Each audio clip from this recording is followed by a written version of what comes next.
All right, what is up? Welcome in. It is GC Live Tuesday episode of the show. Wes Mitchell here, Chris Clark. Rivalry week officially here. Thanksgiving week as well. What's up, Travis? Hope you're well, man. Appreciate everybody being patient with me. We are here. We are live, and we are talking South Carolina versus Clemson. Turning the page from Wofford, officially talking Gamecocks game week here. Going to Clemson this weekend. Shane Beamer previewing the Tigers. Dabo Swinney previewing the Gamecocks. We'll get into both of those things. But first, let us tell you about our friend Clint Hammond of CMG Home Loans, ClintHammond.com. 803-422-6797 is the number. NMLS number is 71597. Y'all know the drill by now. If you're in the market for a home, hit up Clint. He'll give you both his opinion on the Gamecocks and his opinion on your home options in terms of mortgages. So hit him up right now. He's our guy. He can be your guy as well. Chris, not that I ever put too much stock into press conferences, but I do got to say, Shane Beamer appeared to be in a pretty good mood today as he got ready for rivalry week number 4 of his tenure at South Carolina. Yeah, he was in a good mood. I checked out Dabo's presser as well, Wes. I'm well prepared today. I don't know about you. I did some work today. And so listen to Dabo's presser. Everybody's in a good mood. And so, look, something struck me, and that is I saw a comment on the Insiders Forum. I'm kind of going off on a little bit of a tangent, but I promise it's kind of related. Hey, I don't know if the players care as much about this game anymore, right? And look, we are in a different era. I suppose it was, Kyle Kennard, who is his first year in this rivalry as a transfer. Lenoris Sellers, who, as we know, is kind of a different dude, right? I didn't really watch the games. It's another game. And maybe even comments made by Dabo Swinney and Shane Beamer, who like each other, right? They are friendly. There have been coaches in this rivalry, maybe not quite as friendly, maybe a little bit more vitriol, even if they don't come out and say it. That's not the case here, right?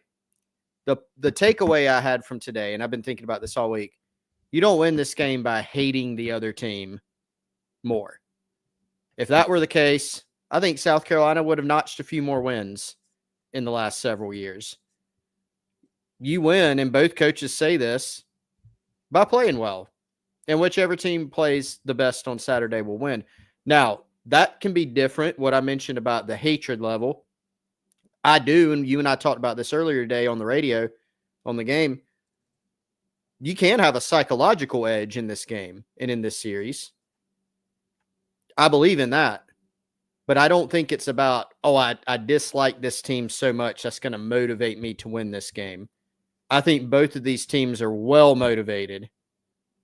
Both of the coaches said, I don't have to go in there and talk to our guys about the importance of this game, not only for the rivalry, but for what's at stake for both of these teams that are probably, Wes, top 15 teams or in that range going into Saturday. Yeah, no doubt, man. By the way, are we darker than normal? I was just about to say, you're going to be looking at a wall for just a second. I'm going to fix that situation. Yeah, carry on.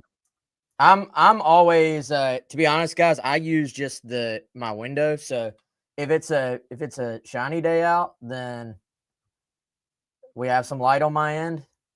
If it's a cloudy day, we don't. Yep. The lighting in this room I use just does not. Even I've bought all the extra lighting stuff. I don't know. It just doesn't come across. I don't know what it is, but there you go. We can see Chris better. Me, I don't know. Maybe. I think you're good.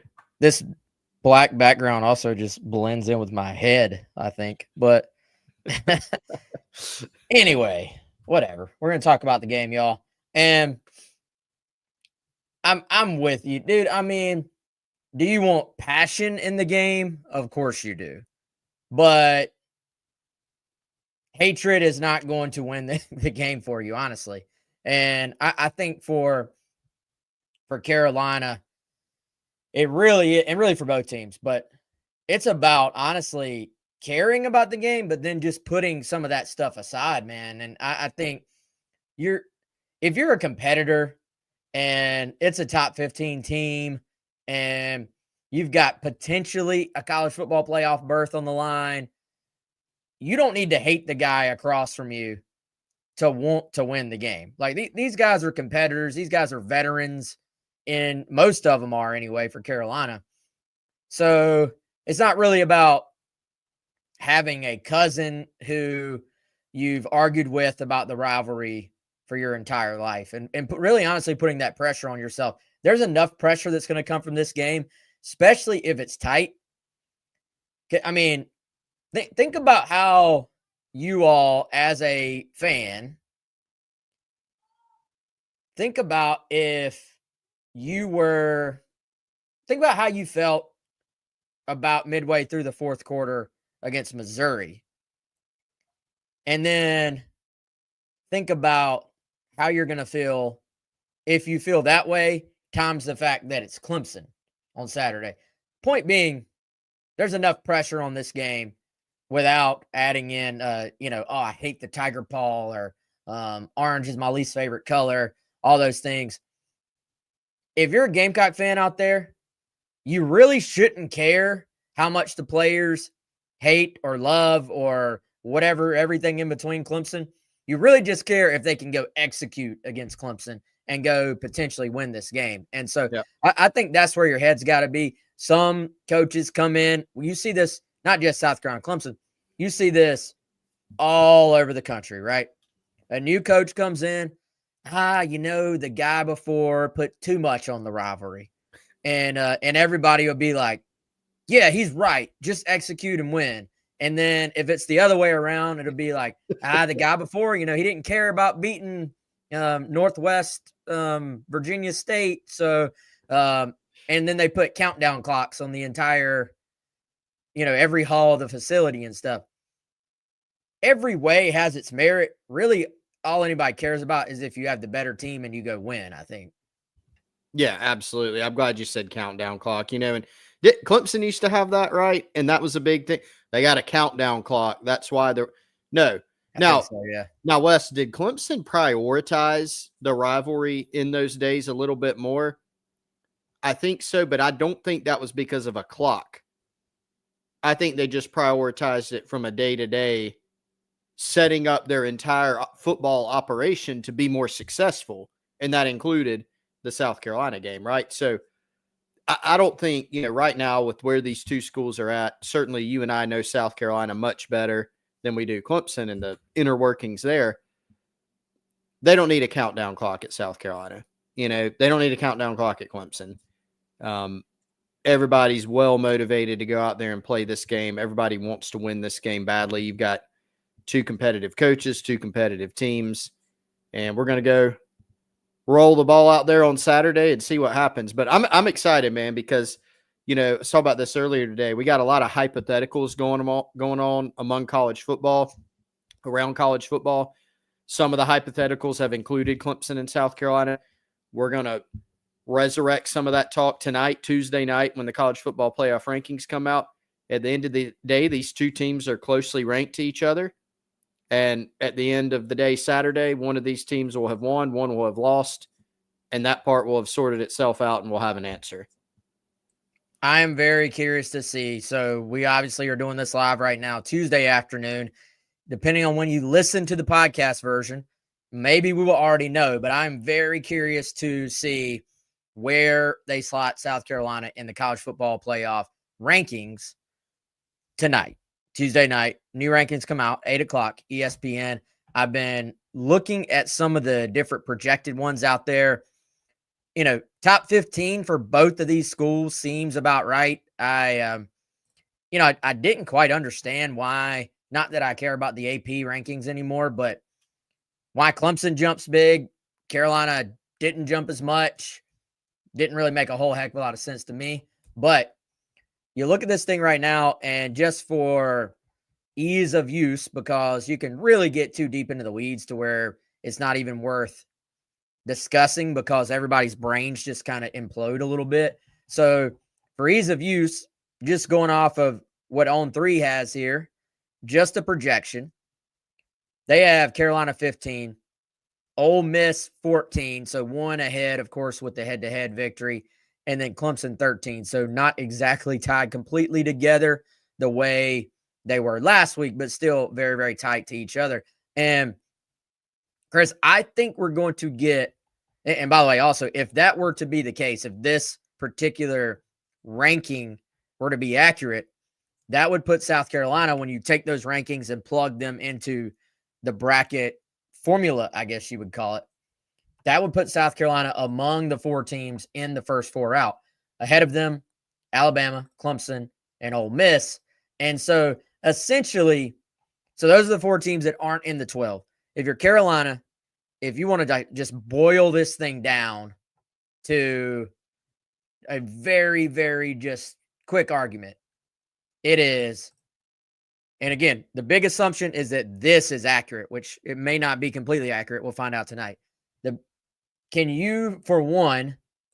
one of those teams that are currently in the top 12 fall out between what the committee says tonight or what happens on the field this weekend and then even championship weekend, technically?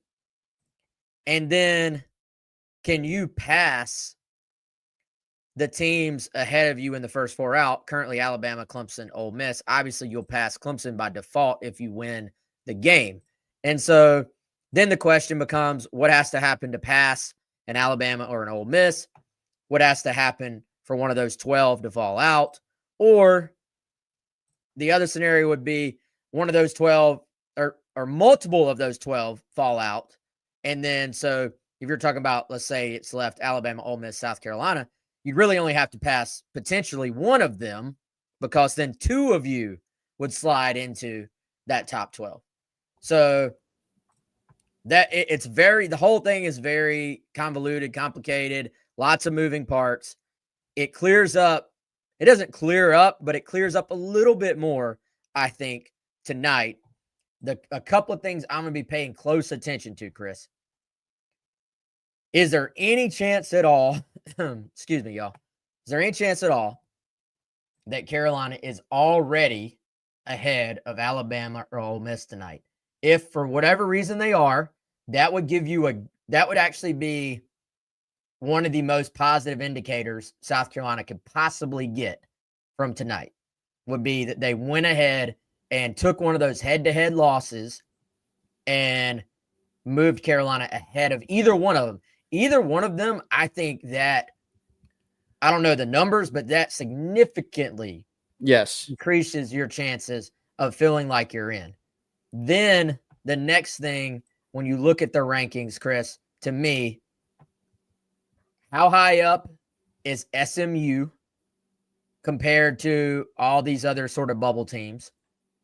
Because I think ultimately you need the ACC to be a one bid league, and for it to be Miami, in my opinion, because I think Miami's already got a pretty good resume. You want them to just go ahead, win out, be the champion, and be the only team from the ACC. Then beyond that, for me, it is, all right, how far down does Indiana fall?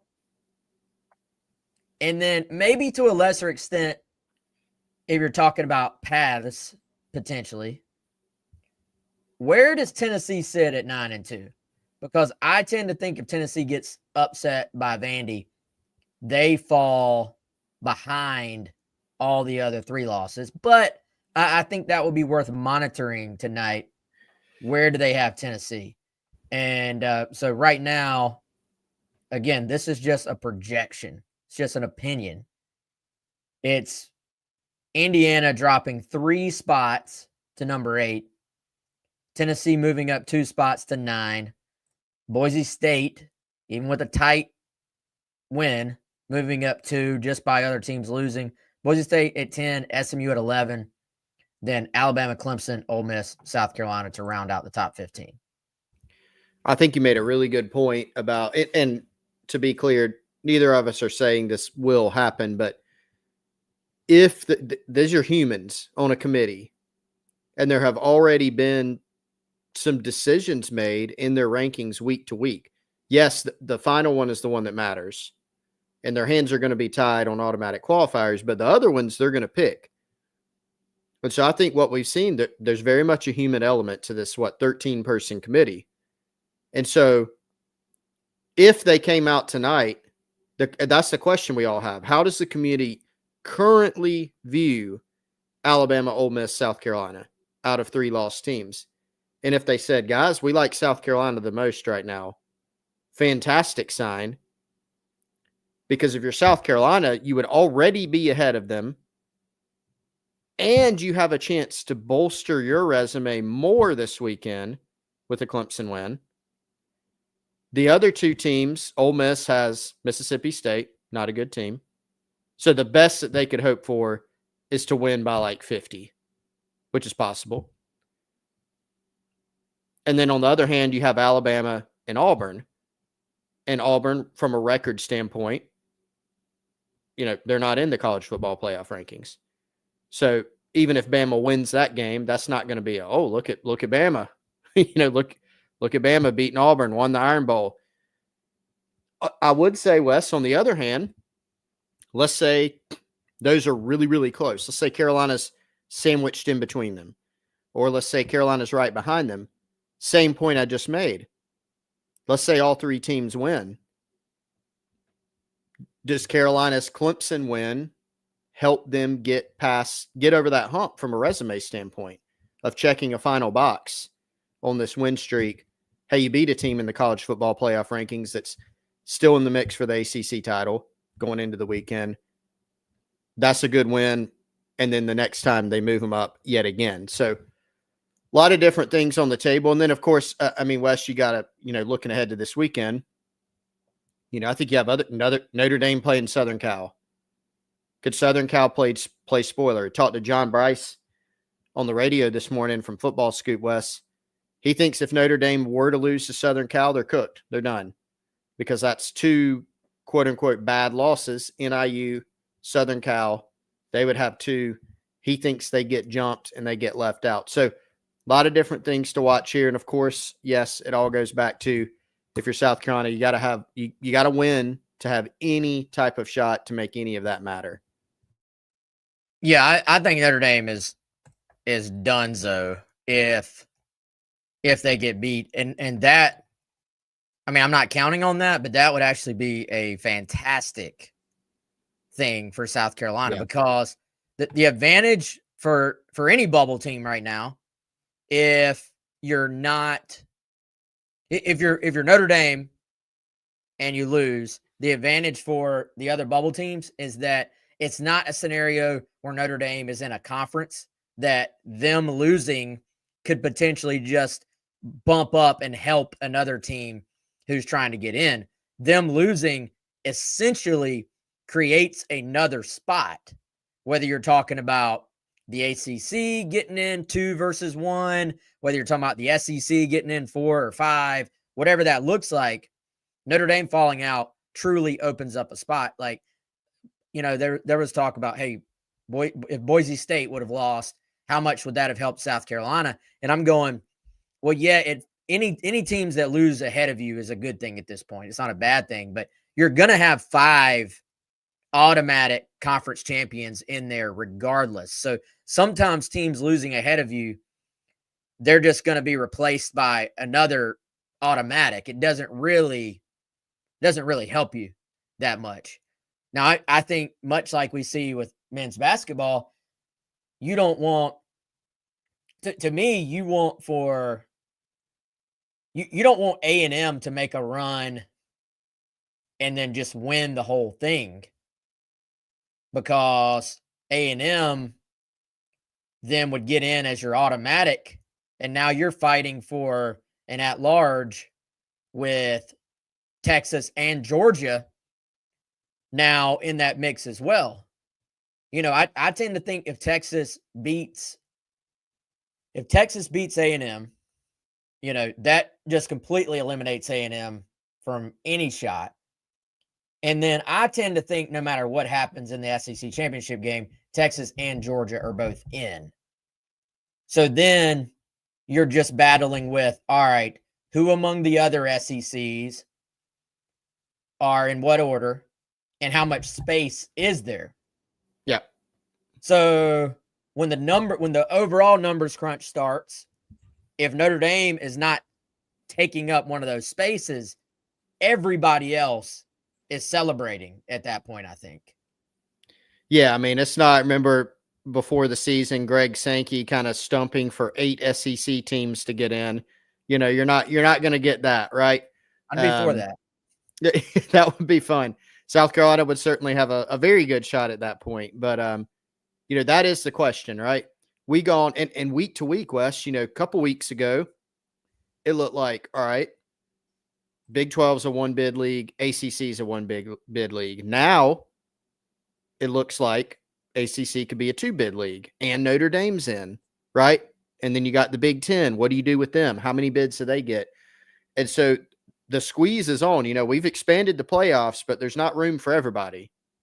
You know, we don't have as Tyler Head said this morning, a 94 team playoff at this point. We have 12 teams that can get in, and some of those are automatically in by virtue of winning their conference. What do you do with the other ones? So I am very curious, Wes, and this is a point that really, I mean, it has to do with South Carolina, but it's more general.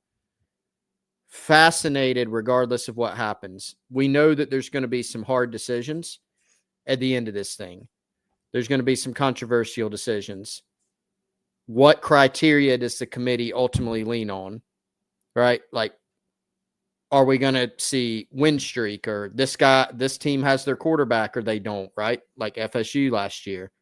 What types of things are they really, really going to look at? What will the explanations be? So be fascinating. And it's we got another huge couple weeks between this week and conference title games coming up to see how all this shakes out. Yeah, no doubt. So, all right, let's talk a little actual South Carolina Clemson. Of course, we'll have our final preview later on in the week. And right now, looking like that's going to be Friday afternoon, 2:00. We'll be live from BP Skinner. Of course, Thanksgiving Thursday, no show that day. Friday, we'll give all of our final thoughts on the game then. So, Chris, takeaways from either press conference so far. I will say, first of all, I saw somebody asking for an injury report earlier. I get why you asked, because that was probably going to be one of my biggest takeaways from the press conference. Gamecocks not giving anything away at this point. Beamer basically said, we'll see. Some guys are day to day. Some guys are hour to hour. And for me, you know, that was probably would have been one of the few actual newsy things we might get. The main one being Josh Simon. You know, also is Jared Brown truly available and ready and 100%. I do think the emergence of some of these other wide receivers, namely you look at what Delvon Campbell has done, that does take a little bit of pressure off of, you know, like, all right, is Jared Brown 100%? Is he playing? What's going to happen at the receiver position? But certainly when you look at the number of injuries at the tight end spot, whether or not a Josh Simon plays, and then if for whatever reason, if he couldn't, would a Michael Smith be available to step in and go be the guy, or is he not available either? Because that's when you really obviously got a little bit of an issue. For sure. And tight end, such an important part of how South Carolina would ideally want to structure their offense, Wes. No Brady Hunt, we know that. But your top three guys are out. And so Smith and Simon still in doubt. You know, the tight end just structurally is important to the offense, but Josh Simon is a guy who's made so many plays for South Carolina. You know, he can block for you. He can obviously catch passes down the field. He's really, really good working with Sellers kind of on the edge, that play they love to run where, you know, they get Simon out in the flat, get Sellers rolling out there, kind of put the defense into conflict. We know Simon's really good, you know, down the field. He can give you a vertical presence down the field. He can run through guys, run through contact, breaking tackles. Hugely important player. And so I think certainly if he does end up being good to go, and he's healthy enough to have the type of impact that he can typically have, that'd be a huge boost for South Carolina. And same for Smith, who's certainly factored in as a freshman and has a lot of athleticism. Yeah, those guys are obviously very talented, and just I think some of the biggest part about it is just, hey, you've kind of really built this offense as the year has progressed. It has morphed into what it has become, and it's what it has become has been pretty good. So you want to keep that going. I feel like that continuity going as much as you possibly can. Chris, I know you listened to Dabo. You said anything stand out from what he had to say, and also I think he did give a little bit of an injury report as well. Yeah, that was the biggest thing I was tuned in for, Wes, was to hear about the injuries. So, they've had several. Phil Maffa, their running back, has had a really good season, but he's been banged up some. He wasn't actually addressed in the game, or in the press conference rather, but that is something to kind of keep an eye on as we get closer to game week and during the game. One big storyline is the left side of Clemson's offensive line. Tristan Lee, their left tackle, Marcus Tate, their left guard, those guys have been out, and they've had to kind of patchwork the offensive line. I think Dabo projects that he was very happy with the offensive line, but they're down 2 starters, and so that has affected things. Obviously, you're going up against the South Carolina defense and defensive front that's quite good and has caused opposing offensive lines issues all year. Dabo did say they're trending in the right direction, but going to have to see how the rest of this week goes in practice to make sure that they're ready to go. So Clemson could get a couple starters back. We will see. Wade Woodaz, who's a linebacker, had an issue as well, has done some in practice. If he's back, he's either a starter or kind of a co-starter, would play a lot of snaps if healthy. And their tight end, Jake Brenningstool's been banged up too, but sounds like he's probably good to go at this point. So, both teams have some key questions in terms of health, guys that, aren't necessarily out, aren't necessarily definitely in. So certainly something to monitor as the week progresses here. Yeah, and so I'm really curious to start to just dive into this game a little bit more, Chris. And again, we'll have our complete breakdown later on this week, but I do think there's a little bit of a disconnect right now, which I appreciate the confidence from Carolina fans going into this game, because we know what it's been like the last, almost 10 years. Like, Clemson has been in such a good spot in this rivalry, and they've backed it up on the field, honestly. And so it's great to see. It's great for the health of the rivalry that both sides are in a good spot. And, for Carolina, I do think, and we'll get into predictions later, I do think they have a great chance to win the game. I also think that there's a little disconnect between the expectation of this Clemson team and what South Carolina fans saw from Cade Klubnik last year and before that, when he kind of took over, versus how he has played this year. And yes, certainly worth pointing out, the competition has not been great. That is fair. But if Carolina had a quarterback in previous years, and obviously this year, Carolina's got their dude, like they very clearly do. But if the roles were reversed, and we were talking about a guy being 234 for 366 passes, attempts for 2,761 yards, 29 touchdowns, and 4 picks, we would be praising the guy pretty well and being like, hey, this guy can play. Like, he's gone out and done what he has been asked to do. Yeah. Ben says Carolina has the quarterback advantage. Not saying I disagree, but the quarterbacks don't play each other. They're not on the field at the same time. This is not DJU 2 years ago, who honestly just looked terrible against Carolina. It's not that situation. So it's going to be important, as it always is, to pressure Klubnik, because I don't even think this is the guy we saw last year, when really Clemson's offense did nothing against Carolina's defense, and really neither side did much of anything on offense.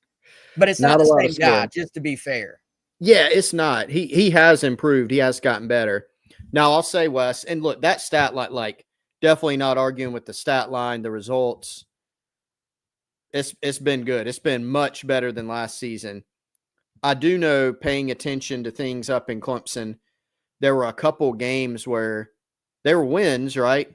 And the stat lines look good, but apparently, if you went back and watched the tape, right, ooh, not as strong as you would think, right? And you could do the same when a quarterback has a not so impressive stat line in a game. You go back and look and say, well, actually, he played pretty well. You got to kind of dive into it. But there is no doubt that there has been, I would say, a significant improvement, right? A much different situation. And I think it starts with the decision making and taking better care of the ball. That was a big problem for Klubnik, who was a young player, right? Last year, we saw here in year one as a starter for Lenore Sellers, there was some growth to do in terms of taking better care of the football in year one. And I think something that Klubnik has been quite good at this year is being able to, make big plays on busted plays, right? We saw, he had the touchdown run to win the game against Pitt. The play, Shane Beamer knew a lot of those plays. He referenced one today. Virginia Tech has him sacked pretty much 95%, and he wriggles out of it. Not only wriggles out, throws a touchdown pass, down the field to a wide open guy. So I do think this Clemson team, while they've not been phenomenal on offense by any means, Klubnik's improved, and he does present some challenges to you, and that you're probably going to have to cover a little bit longer at times. So man coverage, having your eyes right in the secondary is going to be big. And you got to make sure that when you have the opportunity to bring them down, finish the play, right? So totally agree with you. This is a different situation from a quarterback standpoint than South Carolina's seen the past couple years against Clemson. Good news for South Carolina. They played some very good quarterbacks this year. So this team's pretty battle tested on that front as well. Yeah, and I think God Loves Comics said Citadel had 280 yards rushing against Clemson. I mean, that's triple option though, right? Like that's I haven't watched the Citadel. They're still a triple option team, right? That's what Beamer said today. So yeah, the if this then that doesn't really fly, in my opinion, for a lot of this stuff, especially when it comes to college football. Klubnik, surprisingly, Chris, their highest graded player on offense this year, according to PFF, which, Max says SC runs a lot of option though. I mean, and I heard what Beamer said. South Carolina does not run a lot of option. South Carolina runs a handful of modern triple option, which is not really the same as actual triple option under center, wing T, flex ball, and all that stuff. It's blocked up completely different. You're not hammering the guy's knees every single time you run the ball like the Citadel does or Wofford used to do. It is something Carolina leans on some, but I don't really think it's the same, in my opinion. And so, anyway, I think you look at this game, two pretty evenly matched teams. It is just a matter of how much does the fact that Clemson has not really been tested matter? Like how much have they skated by just beating teams that they are just frankly more talented than? Yes. But then the other side, I don't really know yet if you can expect this just to be a cakewalk for South Carolina as well. I think the Gamecocks have got to play well. Like they have got to go execute. They've got to be locked in. This is not that they are able to just sort of play the way they did to start the Wofford game, so to speak, and have the same result. Yeah, that's right. I do think South Carolina's battle-tested team, the battle readiness is better, right?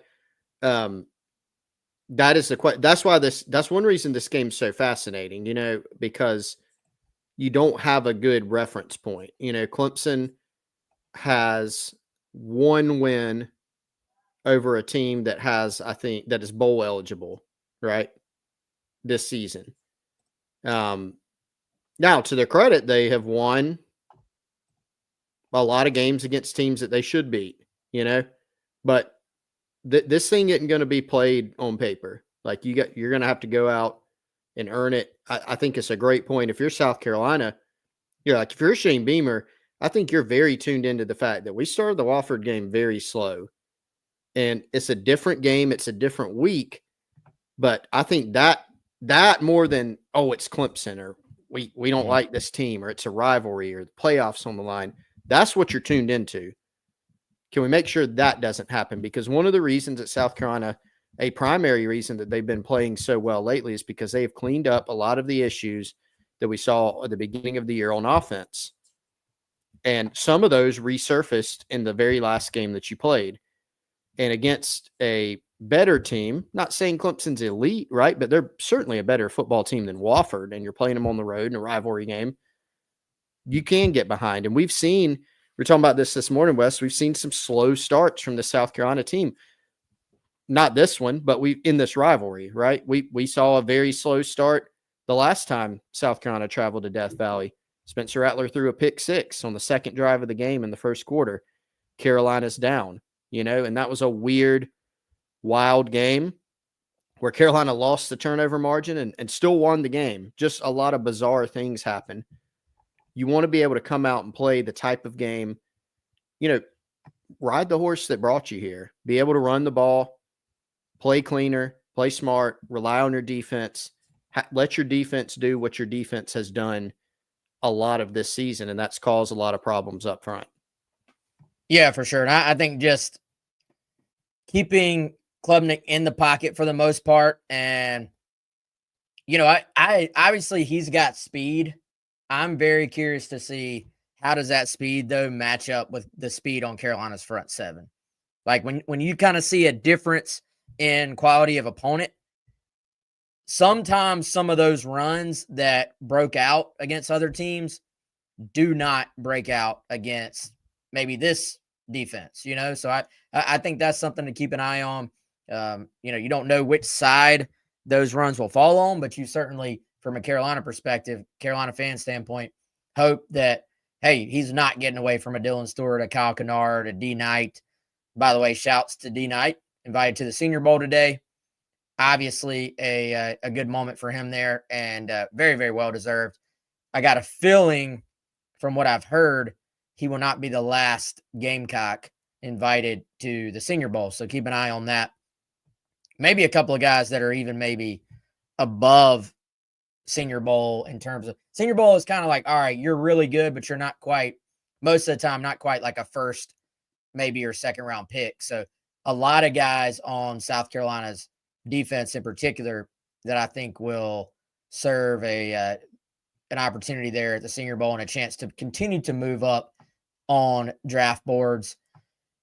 Anyway, all right, Chris, anything else from press conferences that we did not hit? I think we're at the end of the year, and it's kind of like, all right, we're not giving anything away. Beamer's not giving anything away. Dabo's not giving anything away. Don't really blame them. Yep. It's like, hey, let's get to Saturday time, I feel like already. Yes, it is definitely get to Saturday. I think, Wes, the next pod when we're back, and I'll let you give the schedule. You're the schedule man. Tell me when to be here. I'll be here. Yeah.